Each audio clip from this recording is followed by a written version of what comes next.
Welcome back, everyone. Welcome to Commissioner Wilson's virtual office hours. Hello. Thank you for being here. Thank you so much for joining us. Every week, Commissioner Wilson, you give a good breakdown of all the things that are going on the past week. I try, but man, is it busy. So if we're missing something, you just let us know.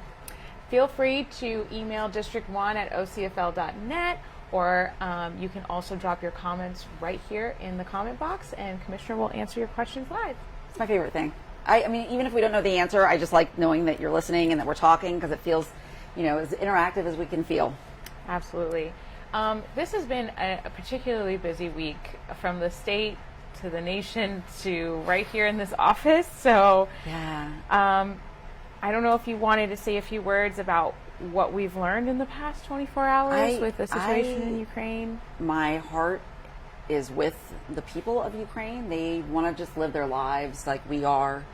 There are children and teachers and doctors and lawyers and people who just are trying to get up, and artists, and they just want to have their day. And, Ukraine was a baby democracy, and Ukraine was relying on the world to try to bolster its baby democracy.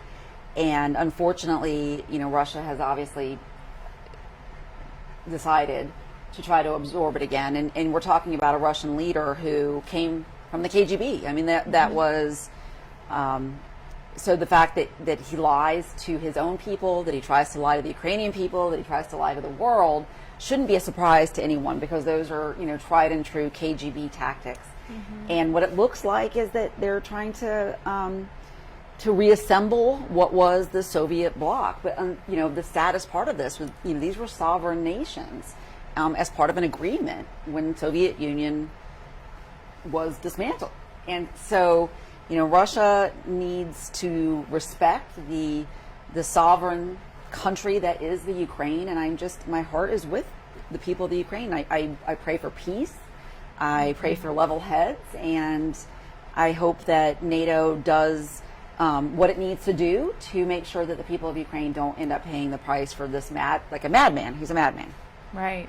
And I also pray for the Russian residents that are just also in the same situation, where they probably don't know what to believe or trust. They're seeing that they're struggling right now with COVID too, and they're seeing that this aggression is happening with or without their support. Well, their children are all fighting for this madman, right? So you got to figure that the soldiers that are being sent in to destroy a sovereign democratic nation, they're the children of people who are living in Russia and being told lies every day about why their children are going off to war. And, the United States is trying, in NATO, our allies in Europe are trying to take a peaceful approach in using financial penalties, using sanctions. But who's that going to hurt? It's not going to hurt the oligarchs, the billionaires. It's going to hurt the working people who now their sons have gone to war, and they're not going to be able to likely access some really basic consumer goods. Right. Financial services, things that when you're pulled away from the global financial market, it's going to hurt the poor people the most. So yeah, you're exactly right. I mean, on both sides, the citizens end up in harm's way, and it's very sad. It's very sad. So, obviously we'll keep you posted on what we hear in this office, and just please know that here in this community, we want to perpetuate love. Yeah. And that's actually a segue to what's going on at the state. Lots of bad news this week and today. There's been, a new low bar set on a lack of compassion out of our state legislature. And I just am horrified by the message that we're sending across our state, across the country, and across the world. And those people in Tallahassee don't speak for me, because I'm going to say gay, gay, gay. Gay, gay. I'm saying gay. Hey. Look at that. Hey, gay. And I love the LGBT community, and I love learning the history. That's right. And I love love, and I want love to win, and I want to make sure that everybody feels welcome here, and that if there's a child that has something they want to talk about, that they can talk about it. And if there's a teacher that wants to instruct about history, that they are allowed to do that. And if your feelings get hurt because somebody's talking about something that happened in our history, that's your problem, not theirs. You don't have to listen to it. If you want to put your hands over your ears and not hear the word gay or not hear about racial tension in a country that used to have slaves, that's your problem.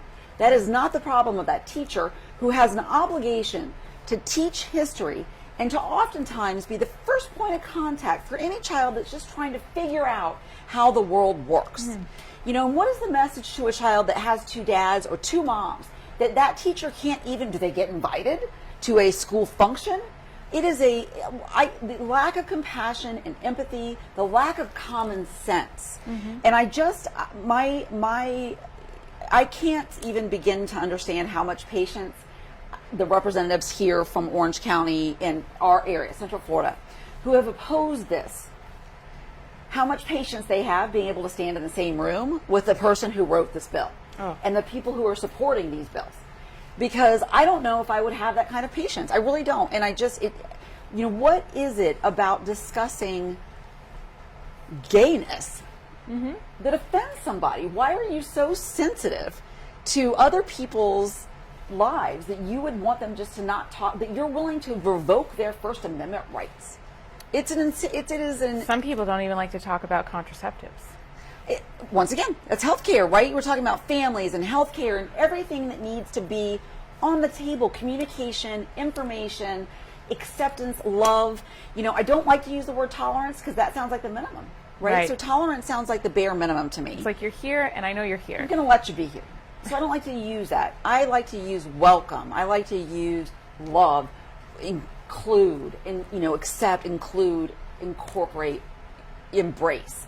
Because those to me are the things that we should do, not just tolerate. And even that right now has been, you know, a challenge at the state level. Right. So just so you know, I just want to applaud, I believe Mayor Demings and Mayor Dyer both put out a statement saying, like, this is your home.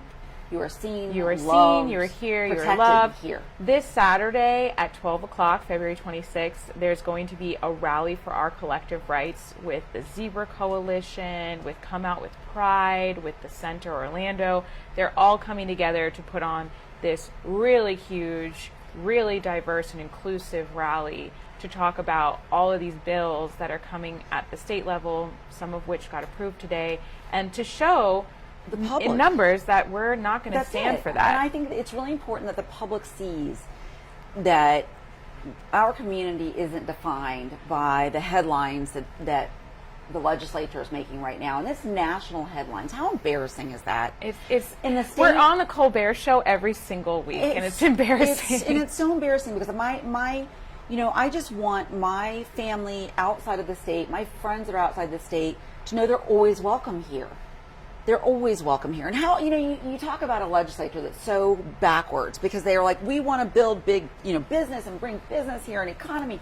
How do you do that when you've told half the population that you don't want them here, that you can't just talk about their families? Yeah. You know, that those are conflicting. And I just am disgusted by it. And we're going to be there on Saturday. And, you know, just as loud and clear as we can possibly say it, you are loved here. You have a place here.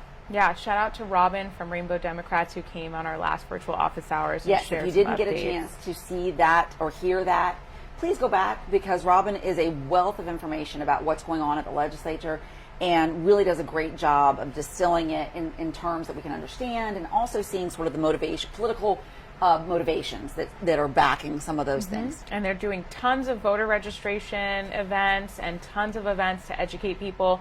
Please check your voter registration. I think every single virtual office hour we will say this year, please register to vote and make sure your information is up to date. If you've moved, make sure it's updated. If for some reason your last name, you got married, you got whatever, you make sure you've updated it, because those are going to be the tricky things that they're going to hone in on in some of these voting restriction bills. You know, just regular everyday life things like you haven't gotten your driver's license updated since you moved apartments. Right. And try to keep your vote out. You know, and they're going to do it under the guise, they're going to do it under the pretense that they are keeping voting, you know, safe. But what that really is it's voter restriction and it's voter suppression. So don't let them do it. Right. So let's chit chat a little bit about some updates. There's actually a really big meeting coming up on February 28th about the transportation sales tax. It's a town hall. This is in District 1, so this is West Orange County is going to have a opportunity to come. The actual meeting will be at Windermere High School, 6 o'clock on the 28th, so that's Monday. I talked to several people even last night and, throughout this time about what the meeting is going to look like, but we're not setting it up. It's through the mayor's office, the administration here, and I think it's going to be sort of informational roundtable, not roundtable, but like informational booths where we can people can come in and find out about different components of the potential transportation initiative. I requested, I would have liked to have seen an opportunity for public comment. It doesn't sound like we're going to have that opportunity at the open house, but there is the survey is still out there. There's a survey that they're still collecting data on. Thank you, District 1, for right now bringing it home and having the most responses on the transportation survey, but we still need to get those done by people across the county because I know that this is a topic of great importance. Sometimes I get a voicemail or an email that says, do you support it? And it's really just, it hangs out there. Do you support it? Commissioner Wilson, do you support it? And, my response is, do you support it? Because right. I am literally hired as your representative. So what I need to know is where you stand on this, because that's where I'm going to come in. And I've said, as of right now, I haven't heard enough information about the way that those finances will be used to bring the things that I know are important to our residents for me to support it. I haven't seen it yet. I want to support it because I like the idea of a good, robust transportation investment. I like the idea of transit options. I like the idea of safe walking and biking communities. And all those things require investment. But I can't go to voters and tell them, hey, you should vote yes on this because you're going to get all those things, unless I've been assured that you're going to get all those things. So we'll keep asking those questions. I'm relying on you to do the survey, come out to the town hall meeting. If you can't do either of those, just reach out to me. I will still take that voice with me, okay? And I love the question, do I support it? I think it's a good question, but I'm going to ask you, do you support it? Tell me, let me know. And we're going to try to find opportunities in the coming weeks to get that listening in. I want to know, do you support it? Why would you or wouldn't you? What would get you there? Why do you think wholesalely there's a different way to go? And we're going to, try to really get a read on our community. Awesome. So just quickly, COVID updates. I mean, the numbers are really low. Testing sites are open still. Cautiously optimistic, but we've been here before. Yes. We were here before. And so, it looks really good right now. We are sort of community immune response is very high because we have a large number of people who are vaccinated and we have a large number of people who actually got Omicron. Even, there were breakthrough cases, there were mild cases, but what ends up happening even with the breakthrough cases of people who are vaccinated is their immunity continues to grow and they have better defenses.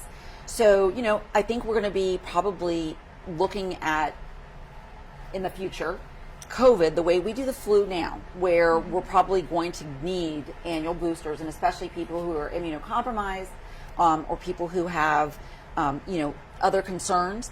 And then we're just going to have to keep an eye on it. We don't know if there's another variant around the corner, and if that happens, my ask is that everyone be patient and kind to one another and just try to protect your neighbors and try to protect your friends and your family. I think we've all lost people. We all know people who are still struggling with long COVID and with lingering symptoms. So what that means is it's not just poof. It means we still need to be actively engaged in trying to help people get the care they need, actively engaged in trying to make sure that if our numbers start going up, that we're aware and that we're protecting each other. Absolutely. Well said. We've talked about this a lot, the Orange County Public Schools community meeting on the West Orange bus compound. Thank you to all the residents who came out. What an amazing, really a great turnout of people who care. And not just residents. We had residents there, but we also had local business leaders there. We had residents who just cared, who came. We had residents who were also representing a nonprofit or a civic organization who came. We had the entire city of Winter Garden there, and I mean the mayor, the manager, several of the commissioners, their planner, and so it was really I think, a very productive meeting. And if you don't know what I'm talking about, I'll do a quick recap. In East Winter Garden, there is what has been more recently known as Westside Tech, or the Orange Technical College Westside Campus. Amazing technical school that has produced many, many young people in our community with certifications that go straight into a great employment, has launched careers, for a long time. And before it was a technical college, it was actually historically the first black grade school in West Orange County. And, pre-integration was, really trailblazing and sending kids into college programs and having, a wonderful educational opportunity in a historically black community. And so that was, as our first black grade school and as an asset to that community, clearly that location has some meaning to people there, people all over. And Orange County Public Schools, understandably, also is looking for property where they can put a bus depot.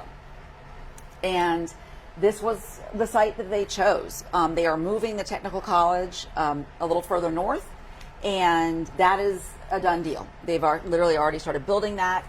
And way before I got into office, way before we knew what the plan was for the bus depot coming into the technical college building as it is right now. So what the meeting was really the Orange County Public Schools presentation of where they were, what their plans are. And so, talking about that this was a location that was chosen based on logistics, that it was chosen based on where it was on the map and how many schools it could serve. And the things that I appreciated, because I do really appreciate this, is that Orange County Public Schools brought out a whole team to talk to the community, because I think that shows a lot of respect. And that their school board member, Melissa Bird, really cares about the community. And I really, really appreciate her compassion and her willingness to listen to the community under very tense circumstances, because I think there was an automatic tension knowing that there's going to be transition there. What I don't like is that this was ever in consideration. That building never should have been considered for a bus depot. We're talking about 200 buses a day, very limited access as far as the way that the buses come and go out of a residential area. There is residences that come right up to the fence line there, and the entire plan was just to build a fence that would somehow keep out the noise and the light and I don't know. 4:30 a.m. to 9:30 p.m. And their hours were at 4:30 a.m. Yeah, and so losing the educational opportunity is a problem. Not keeping a historic educational location educational is a problem. Environmental injustice, to me, rises to the surface of really wanting to fly the flag upside down and call in the troops, because a community that has historically already really been trying to reinvest and improve all of their assets and their property values and their job opportunities and educational opportunities, to have that and then turn around and see a diesel bus depot put right next door where diesel engines will be serviced and diesel fueling stations will be installed, is just, to me, an absolute mismatch. It's inconsistent with the residents, and I'm very, very hopeful that we can find an alternative. The meeting was, I felt, very productive because the city of Winter Garden is on board. Obviously, Orange County representative here, we're on board, and so, hearing that board member Bird also was really interested in finding alternative locations, I think we'll get there. Awesome.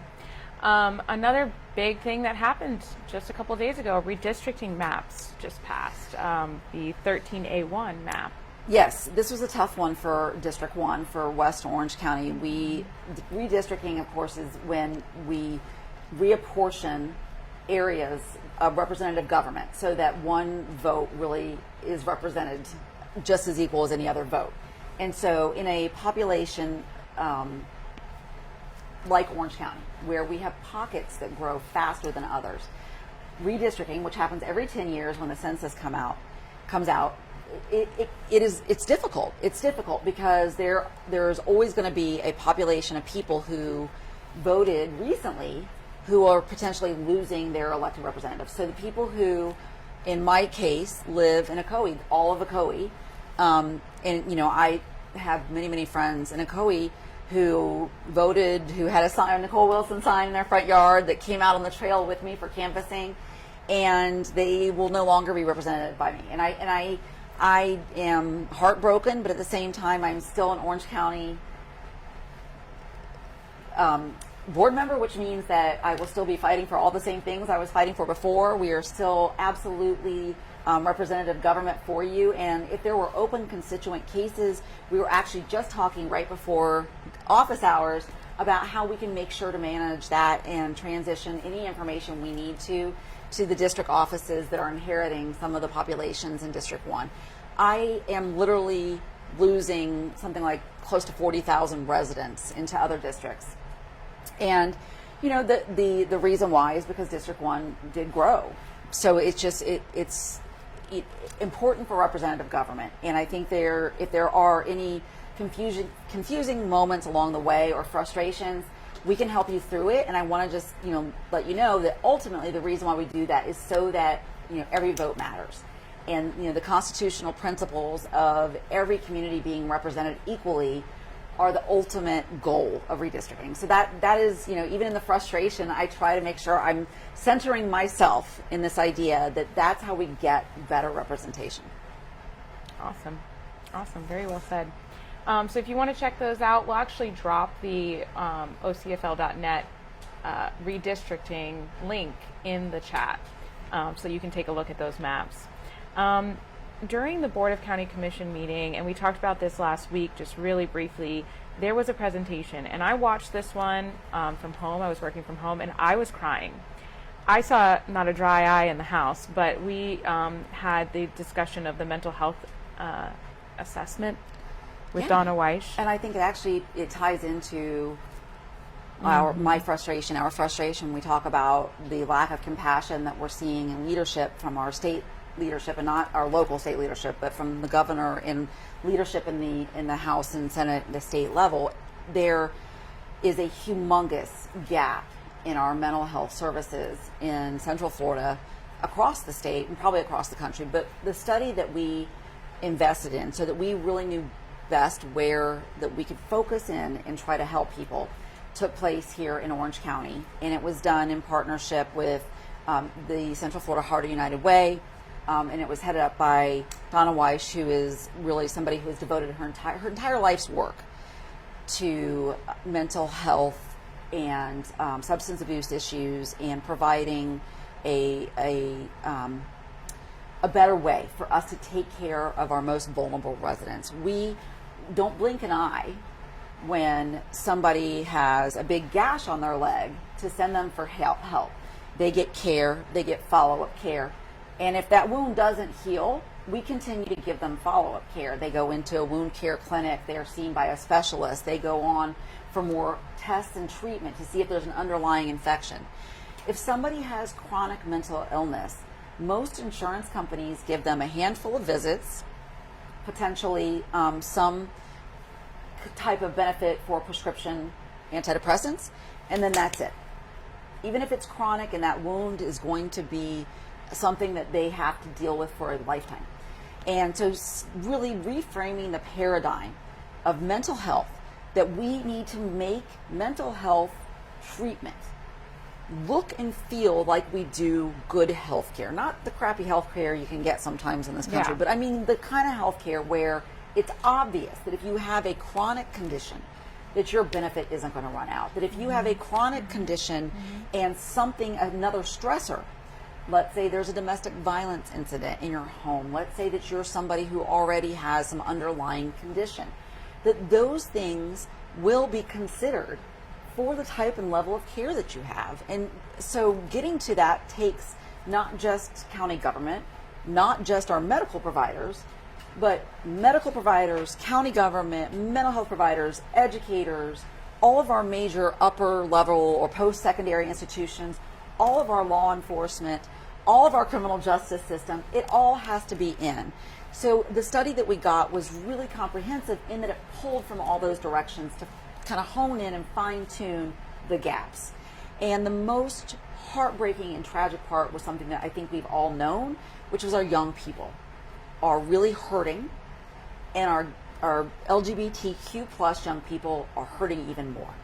And so we've got to live our lives every day knowing that whoever we're engaging, at whatever level you're engaging them, whether they're serving you your coffee or walking by you in a hallway, that they just assume they're struggling because the data shows us they're struggling. Mm-hmm. And so, the dry eye thing, and it makes me feel emotional talking about it now, is that we have these facts, we've got data. How does that not drive policy from the top down? Mm-hmm. And while we're sitting in the chambers here in local government trying to scrape together resources to figure out how to make sure we're taking care of people, we have people in Tallahassee who are saying that our young people can't even go to their teacher saying they are sad about something if it involves, an LGBTQ plus issue. Right. Or it involves something that has something to do with their ethnic back, or anything historic. I mean, you talk about a disconnect, that we are going to say, we want to help and support you here. We want to make sure that you're safe here. And then we have leadership in Tallahassee saying, no, you can't talk about that there. Mm-hmm. Because I think we all know, if you remember being in high school, you know that sometimes your first point of contact, anytime you're going through a crisis, first of all, it's your circle of friends. So peer contact is really important. And so, part of the study talked about finding opportunities for peer support and peer advocacy. But the other part is going into your guidance counselor, mm-hmm. A trusted teacher. Absolutely. And now, the chill of them literally being sued for that mm-hmm. is, even if it doesn't pass, is going to be, I think, so damaging. And so, just know, here in Orange County, we're going to try to find ways, to make sure that the data that we found and the recommendations that came to us on Tuesday that were so extremely profound in where we need to focus, that there's going to be an implementation team that will use that information to move forward. And we're going to continue to talk about it because we're not going to let that information sit on a shelf. That is probably my biggest bureaucratic pet peeve, are the studies that we've done that produce this great data that I'm like, and then what? And then what? So the implementation is the key here. And we're not going to let that go. I just don't understand what happened to love thy neighbor and mind your business. Right. Like, I don't know what happened to that. I feel like and Robin actually said this last time she was here, that the minority of people are getting smaller and smaller and smaller in terms of like those hate-felt people who are racist and discriminatory and abusive. Their voice is getting smaller, and so they feel threatened. And yes. So it's like shooting at the sky. They're just going to throw everything up to see what sticks, to rally their base of people to hopefully grow more hatred. But what they don't realize is that they're burning people who might have sided with them on some things in the past. But you cross a certain line to the point where the majority of the population is going to be burned by some way. Yeah. I mean, the author of the Don't Say Gay bill, I think, was from Marion County, Ocala area. I grew up down the street. I'm like from Gainesville. I just want to look him in the eye and go, you didn't have gay friends? You don't have anybody in your life that you love? What is it about love that offends you so much? Right. Were you raised in such a hostile environment that you can't allow people just to love one another? Right. But I'm not probably going to ever get that opportunity, and if I did, I don't know if I could even articulate it in that way. So, we're going to do everything we can at the local level, and really the timing of the information we got from this study about the mental health assessment and gaps, it's couldn't be at a more important time. And, just to reiterate, in the room, talking about these things was the sheriff, the chief of police for Orlando, people from the prosecutor's office, people from all the major hospital groups. So we're talking about across the board here in Central Florida. Yeah, and I just want to say that some numbers that aren't making it to the mainstream news sometimes are the fact that HIV is getting higher, fentanyl overdoses are getting higher, I mean, I see coverage on some of these issues of substance abuse and homelessness, all totally things that we need to talk about.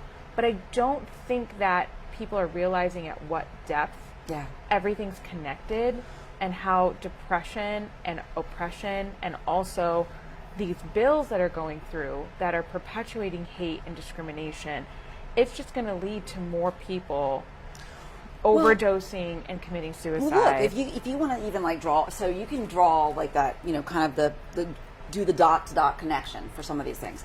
So Florida's leadership, and this was actually under Rick Scott, so we just went from bad to worse, decided to reject Medicaid expansion. So Medicaid would have provided health care for some folks who likely ended up either self-medicating after needing some type of treatment for something chronic, or ended up not being able to get preventative medicine, ended up having to get something surgically done because they couldn't get that type of coverage under the Medicaid expansion. What we know now about opioid addiction is that many, many people who end up overdosed on, you know, some horrible fentanyl heroin mix started down that path with a medical issue, with some kind of a medical issue. And so when you think about the lack of compassion and the ongoing effects of that, now here we are, you know, how many years into this opioid crisis are we? What we've learned by getting this research is that we are treating drug addiction in our prison. And you know what it's doing? It's costing us 4 times, 5 times, whatever it is, more than it would if we just had gotten the Medicaid expansion, done the preventative medicine, kept people out of those type of dire circumstances. And even if we were able to take preventative treatment to another level, outpatient, they don't end up in prison. Mm-hmm. We can close them down. And you know, you don't talk to anybody in that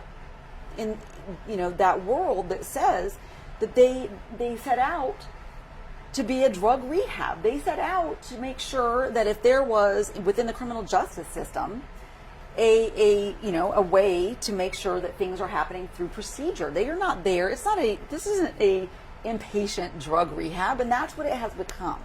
And so, you know, that just tells you that on the front end, we need to invest in preventing it, treating it, and then understanding when it gets to the other side and now somebody is in prison, that it's not going to do us any good not to treat it there. Because we don't have the capability to let that cycle keep going on. We don't have the ability to do it. Mm-hmm. Awesome. Well, I'm really glad that, you know, the conversation's being had. It's just now we need to take those conversations and apply it somehow. The implementation team. It was my single question at the end was, let's talk about that implementation team. And so one major thing that you've just initiated, and you have another meeting tonight, is a Children's Health and Environmental Health Advisory Board. This was really, honestly, a really important thing for me coming into office, sort of the things that I knew I was going to have to step back from as a citizen were my involvement in the nonprofit world or in the advocacy world in really children's issues, and understanding that our most vulnerable people are little people and they don't get the full spectrum of rights, even though unfortunately they can be prosecuted like an adult. Mm-hmm. And on the other side, the environmental impacts that we're seeing, you know, to children. So having sort of stepped back from those advocacies to be here in this spot left a gap, and unfortunately even left me with having less information to move forward policy and to have good informative direction. So really, really amazing coalition, a group of people that are volunteering their time mm-hmm. and helping me with policy direction and looking for ways that we can optimize either policy that we have or which directions we should take in the future. I think specifically speaking to children's environmental issues, it's just a blind spot. It's a blind spot that we have. We can talk about the bus depot and we can talk about sustainability, and those buses are, you know, expending a certain amount of carbon, and that was all part of their presentation. But the school district, which is the entity that is really supposed to be kind of overseeing a lot of these children's issues in our schools, never even mentioned the harmful impacts of diesel fumes on the children. Never even considered what that meant to children living nearby, even though they would be bringing that in there. So that's an example, I think, that's really at the top of my mind. But if you look at asthma rates, and you look at even right now, all these years after taking lead out of our gasoline, that we still have lead poisoning. I mean, we are really far away from where we need to be. And I think having expertise around you as somebody that's in leadership is the only way to make a decision. Right. I have no business making a decision without talking to people and listening to people who know more than me. Right.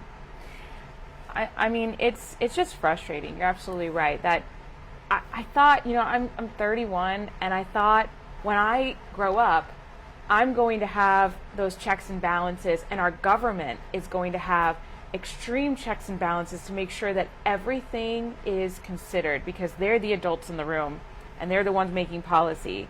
And now here I am entering a political space, and they're not considering a lot of these things that directly impact communities of color, communities on the front lines of climate change, just people's overall quality of life and their mental health. It's just the decisions that are made here in this building need to have additional foresight and thought before we pass whatever budget item. And it's interesting because it's one of those things that I was really fortunate, and it's just a shout out to my friends at Berry Law, that Berry has an amazing environmental earth law program. And so studying environmental injustices and environmental law and environmental, the opportunities that we have and the mistakes that we've made, gave me a really great perspective coming in. And, I think about a couple weeks ago, we were talking to the director of our local University of Florida